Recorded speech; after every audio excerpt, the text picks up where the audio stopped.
Yo, man. Yo, Marlon. Yo, DJ Culture.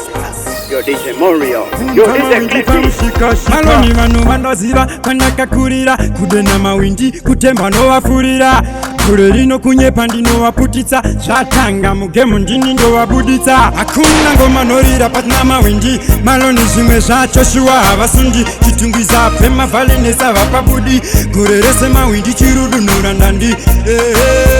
pasina mawindi maloni zvimwe zvacho shuwa havasundi chitungwiza pemavhalenesa vapabudi kure rese mawindi chirudunura ndandi changu chipo hachizi chekurumba toimba feya feya titembe mushonga ushe madzoro mawindi tave kutonga saka uya uone ngoma tichidzirova ukanzwa panonzi chagunisiva chakanyunduka mawindi to the fullest mega muchapupura tegore rino ndini nave kutyisa ndapinda pamaiki vese vari kutiza hakuna ngoma norira patina mawindi maloni zvimwe zvacho shuwa havasundi chitungwiza pemavhalenesa vapabudi gore rese mawindi chirudunura ndandi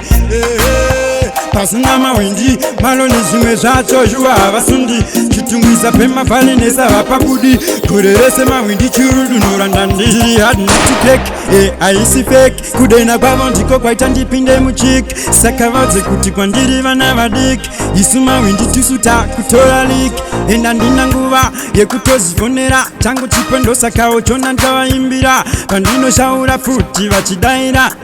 dragoni mawindi achitozvifarira hakuna ngoma norira patina mawindi maloni zvimwe zvacho shuwa havasundi chitungwiza pemavhalenesa vapabudi gore rese mawindi chirudunura ndandi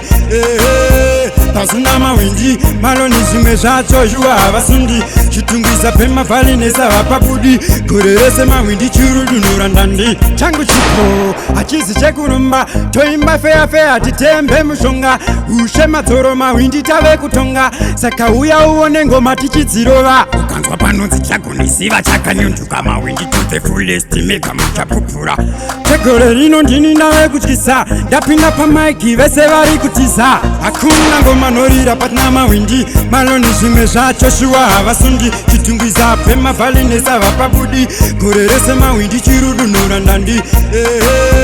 pasina mawindi maloni zvimwe zvacho shuwa havasundi chitungwiza pemavhalenesa vapabudi gore rese mawindi chirudunura ndandi